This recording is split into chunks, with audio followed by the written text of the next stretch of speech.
Propiedades térmicas, parte 2b. Con todo este bagaje de datos, recursos de diseño y conceptos físicos con referencia al calor y su transferencia o flujo térmico, pasaremos a analizar los materiales de construcción, los materiales que seleccionaremos para concretar la arquitectura y su comportamiento desde el punto de vista térmico. Así, indagaremos acerca de la propiedad aislante térmica de los materiales de construcción. De este modo, podemos hablar de materiales que tienen un mal comportamiento desde el punto de vista térmico, materiales de buen comportamiento y materiales aislantes térmicos. Aquellos que, sin ser el aislante térmico perfecto, es decir, que impidan totalmente el flujo térmico, su uso permite que la transmisión del calor disminuya notablemente. Este comportamiento térmico de los materiales depende claramente de su peso específico. En realidad varía con el peso específico aparente del material, es decir, de acuerdo a los espacios de aire que contenga en su estructura interna. Si esos espacios de aire son tan pequeños como para que el aire que contienen esté en reposo, al ser su peso específico más bajo, su influencia se traducirá en una mejora en las propiedades aislantes del material. De esto se desprende que los mejores materiales aislantes térmicos son aquellos que tienen menor peso específico, como por ejemplo el poliestireno expandido con peso específico entre 10 y 100 kilogramos por metro cúbico, o la lana de vidrio cuyo peso específico es de 90 kilogramos por metro cúbico, o ciertas maderas, particularmente las de menor peso específico. Como elemento de comparación, ahora les mencionaré algunos materiales de alto peso específico que, como es obvio, tendrán mal comportamiento desde el punto de vista térmico, como por ejemplo el hierro, cuyo peso específico es de 7.800 kilogramos por metro cúbico, o el aluminio, 2.600 kilogramos por metro cúbico, o el cobre, 8.800 kilogramos por metro cúbico. Respecto de los materiales, hay que considerar la influencia negativa de la humedad. Si los poros son herméticos, el material se comporta frente a la humedad como compacto, pero si están intercomunicados entre sí y con el exterior, pueden llegar a saturarse con agua, es decir, esos poros llenarse de agua, aumentando la transmisión por conducción. Por ello que, y será muy importante tenerlo en cuenta desde el punto de vista constructivo, es muy necesario mantener secos los materiales empleados como aislantes. Y esa propiedad aislante térmica o no de los materiales de construcción, que ya sabemos que depende de su peso específico aparente, de su mayor o menor porosidad, de aire estanco, aire quieto, viene identificado por un coeficiente propio del material, que se denomina coeficiente de conductibilidad térmica, y se lo simboliza con la letra griega lambda. Entonces, ¿qué es el coeficiente de conductibilidad térmica lambda? Mira, esta es la unidad. Te la presento y aunque parezca compleja, en realidad no lo es.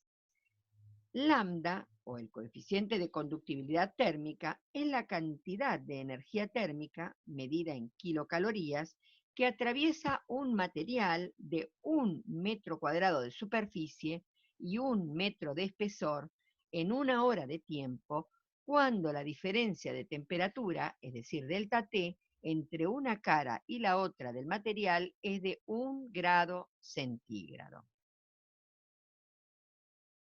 Bueno, pero conocido todo lo que vimos hasta ahora, ¿cómo vamos a encarar el proceso que nos lleve a determinar la cantidad de energía necesaria para generar situación de confort?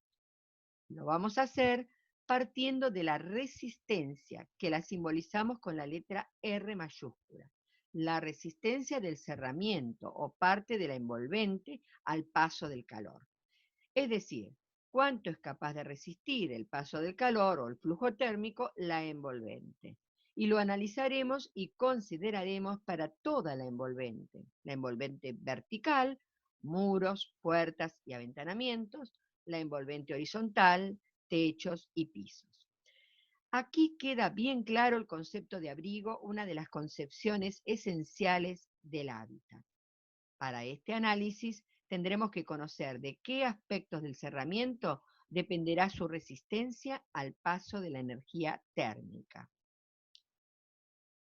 Para ello, veamos un ejemplo, en este caso, un esquema de un muro exterior en corte. Este es nuestro muro, muy simple, por lo que advertimos, conformado por tres materiales, cada uno con sus respectivos espesores, E sub 1, E sub 2 y E sub 3. Identificamos el exterior y el interior, como así también los materiales. En este caso, ladrillo común, que tiene su propio comportamiento frente al paso de la energía térmica, expresado a través de su coeficiente de conductibilidad térmica lambda que acabamos de definir. Coeficiente, por otra parte, que se encuentra en tablas, como la que está incluida en la ficha temática de la cátedra.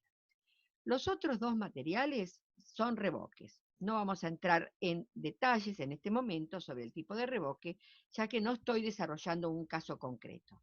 Vamos a hacer una videoguía aparte con un caso concreto desarrollado. En este caso es un ejemplo genérico para explicar los pasos del proceso de modelización que nos permitirá entonces conocer cuánto resiste un cerramiento al paso de la energía térmica. Entonces ya tenemos los tres materiales de este muro simple con sus espesores y sus coeficientes de conductibilidad térmica. Ahora sí, como decíamos que la energía térmica se conduce a través del espesor de un material del que conocemos su lambda, su coeficiente de conductibilidad térmica, si lo que queremos es saber no lo que conduce, sino lo que resiste ese material al flujo térmico, lo vamos a expresar a través de esta expresión o esta ecuación. R igual a E sobre lambda, es decir, la resistencia o lo que resiste el material al paso de la energía térmica es igual al espesor del material dividido su coeficiente de conductibilidad térmica. ¿Y por qué será esta la ecuación que lo representa y no otra? Fíjate, si el espesor del material está en el numerador de la expresión, significa que hay una relación directa entre resistencia y espesor, es decir, que la resistencia al paso de la energía térmica será mayor cuanto mayor es el espesor del material, lo cual resulta razonable y es así. Y al ser lambda el denominador de la ecuación, nos indica que está en relación inversa con la resistencia, lo que significa que resistirán más al paso de la energía térmica los materiales con menor coeficiente de conductibilidad térmica, cosa que ya habíamos comentado anteriormente. Entonces, reafirmamos que la resistencia de un material al paso de la energía térmica la podemos expresar y calcular como su espesor dividido su coeficiente de conductibilidad térmica. En cuanto a las unidades, fíjate, en el numerador el espesor lo expresamos en metros. En el denominador, la unidad del coeficiente de conductibilidad térmica, como ya dijimos, es kilocaloría por metro dividido metro cuadrado por hora por grado centígrado. Podemos simplificar los metros y nos resulta como unidad de resistencia al paso de la energía térmica que la unidad es metro cuadrado por hora por grado centígrado dividido kilocalorías.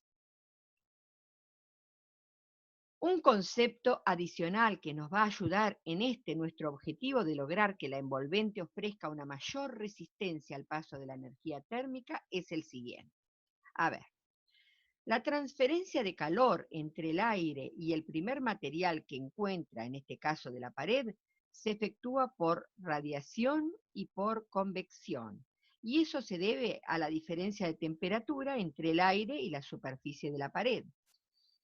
Y hay una resistencia particular al paso de la energía térmica que ejerce una delgada franja de aire muy próxima a las caras interior y exterior de la envolvente, del muro en este caso, porque esa capa de aire tan cercana al cerramiento se la considera prácticamente estanca, y en tal caso ofrece su propia resistencia al flujo térmico como si fuese un material más. Lo que es una muy buena noticia, obviamente. Se la denominan resistencia superficial de ingreso, en el caso de la cara más caliente, y resistencia superficial de egreso en la cara más fría. Existen tablas que, de acuerdo a variables como la densidad del aire y velocidad del viento en las cercanías, determinan esas resistencias superficiales, los valores de esas resistencias superficiales. Pero nosotros, de modo sencillo, ya que las variables son poco significativas, consideraremos para la resistencia superficial de ingreso, RSI, es decir, de la cara más caliente del cerramiento, el valor 0,145 metro cuadrado por hora por grado centígrado dividido kilocaloría. Y para la resistencia superficial de egreso, RSE, 0,05 metro cuadrado por hora por grado centígrado dividido kilocaloría. Las resistencias superficiales tienen una incidencia no despreciable en la suma de la resistencia total de la envolvente y según las situaciones toma una participación más o menos considerable. Ya vimos el caso de nuestro muro simple, donde a las resistencias térmicas que ofrecen los materiales se le suman un par de resistencias superficiales, una de ingreso y otra de egreso. Si se trata de un muro doble con cámara de aire, es común que se diga que este tipo de muros tienen un mejor comportamiento frente al flujo térmico debido a la cámara de aire, lo que no es tan así. Es muy cierto que mejora considerablemente el comportamiento térmico de este muro respecto al anterior, pero ello se debe a que se suman un par de resistencias superficiales de ingreso y de egreso más. Así tenemos resistencia superficial de ingreso, resistencia superficial de egreso, resistencia superficial de ingreso y resistencia superficial de egreso. Y si consideramos un aventanamiento, donde la resistencia que aporta el material se reduce muchísimo respecto a la de un muro por el ínfimo espesor del vidrio, las resistencias superficiales pasan a tener una incidencia porcentual mucho más alta respecto a la propia del material. Volviendo a nuestro muro y a la determinación de su resistencia total frente al paso de la energía térmica, aquí tenemos la expresión que nos permite calcularla. Resistencia térmica total del muro es igual a la resistencia superficial de ingreso más la sumatoria de los espesores dividido los lambda o coeficiente de conductibilidad térmica de cada material que conforma el muro más la resistencia superficial de egreso. Y si prestamos atención a esta ecuación, advertimos que hay valores que tomamos como constantes, que son las resistencias superficiales de ingreso y de egreso, ¿verdad? Y hay valores que son variables. Esas variables claramente son los materiales de construcción seleccionados con sus coeficientes de conductibilidad térmica y los espesores adoptados. Se pone entonces muy en evidencia que el consumo de energía que requerirá un edificio para su uso y mantenimiento es una decisión de diseño, porque esas variables, la del material y la del espesor adoptado, las define el arquitecto a través de sus decisiones. Bueno, ya hemos determinado cuánto resiste un muro, como podríamos haberlo hecho con un techo, un aventanamiento o un piso, al flujo térmico, es decir, cuánto resiste al flujo térmico, en este caso, este muro. Pero si queremos conocer cuánto calor estamos ganando o perdiendo a través de la envolvente, tenemos que hallar en tal caso la inversa. Es decir, la inversa de lo que se impide es lo que pasa, es lo que fluye. Entonces, así determinamos el coeficiente de transmitancia térmica cuyo símbolo es K. Entonces, K va a ser igual a 1 sobre R. Coeficiente de transmitancia térmica va a ser igual a 1 sobre la resistencia térmica. Y su unidad, claro, va a ser también, obviamente, la inversa de la unidad de resistencia. Por lo tanto va a ser kilocaloría dividido metro cuadrado por hora por grado centígrado. Y así como en la unidad anterior de propiedades mecánicas, a nuestro cálculo de tensión a nivel de terreno, considerando las cargas desde el techo hasta los cimientos, podíamos referenciarlo, compararlo con la tensión admisible según el tipo de terreno, lo mismo ocurre con el valor de K obtenido para cada elemento de nuestra envolvente.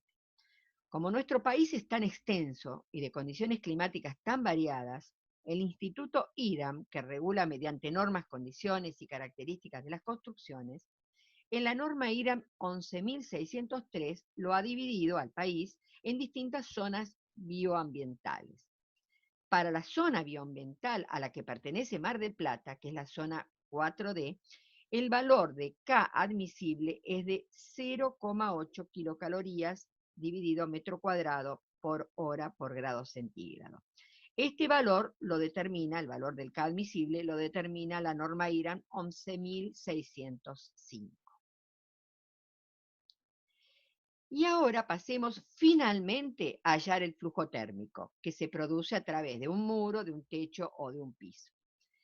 Entonces, del modo que vimos, hemos calculado R y luego con su inversa obtuvimos K de cada muro, de cada abertura, del techo, del piso, todo en la unidad de kilocaloría dividido metro cuadrado por hora por grado centígrado. Si a ese K lo multiplicamos por la superficie de ese muro, de esa abertura, de ese techo, de ese piso, y por la diferencia de temperatura que hay entre una cara y la otra de la misma, habremos determinado el flujo térmico a través de esa parte del edificio.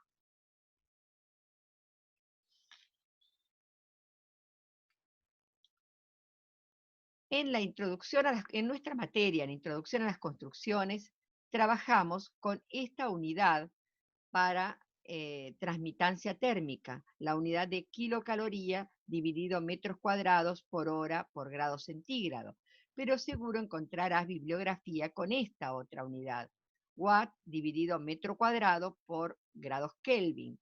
Las dos unidades son correctas. Lo importante es conocer, en tal caso, la equivalencia entre una y otra. Entonces, para ello, aquí tienes las equivalencias. Una kilocaloría por hora o dividido hora es igual a 1,16 watts. O, dicho de otra manera, un watt es igual a 0,86 kilocaloría dividido hora o por hora. Bien, volvamos al concepto de ahorro energético. Para dentro de 30 años se estiman unos 9.000 millones de habitantes en todo el planeta. Y lo más preocupante, que aproximadamente las 3/4 partes de la población mundial vivirá en las ciudades. Entonces la demanda global de energía probablemente sea el doble de la que hubo en el año 2000. Cuando se habla de la crisis de combustibles fósiles, no solo se hace referencia al agotamiento de sus reservas por tratarse de energías no renovables, también tiene que ver con el impacto ambiental que este tipo de energía viene produciendo y el creciente aumento de los costos de energía para los usuarios. Pero el concepto de ahorro energético también tiene que hacerse conciencia en los usuarios, para lo cual son muchas las recomendaciones, algunas de las cuales te las comparto en esta diapositiva.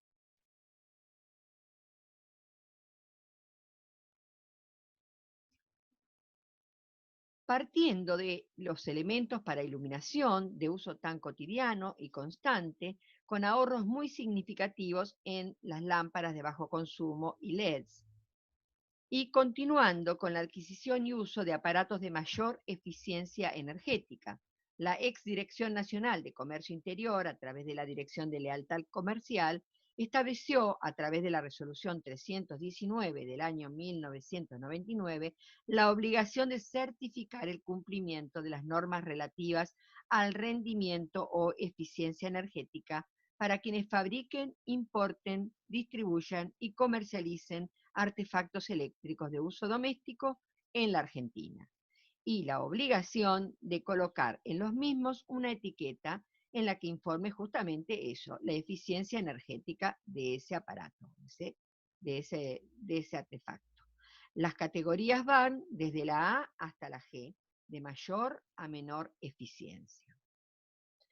Con muchos antecedentes en el mundo de hace unos cuantos años, la norma IRAM 11.900 del año 2017, que en realidad es una revisión de su antecesora del año 2010, presenta para nuestro país un sistema de 8 clases de eficiencia energética para todo tipo de edificios, identificadas por letras de la A la H, como el que rige para los artefactos eléctricos que vimos recién. Su aplicación, en primera instancia, está pensada para nuevas construcciones, para más adelante ampliarse a todos los edificios. En realidad, su implementación por ahora viene siendo muy limitada en Capital Federal, en obras públicas, empresariales, y sí, claro, en obras multinacionales, porque ya es un requisito en sus pliegos de condiciones. Importante que tomes conciencia que el confort térmico debe ser considerado como variable de diseño y no como una instalación agregado o agregada. Y recuerda, el consumo de energía que requerirá un edificio para su uso y mantenimiento es una decisión de diseño.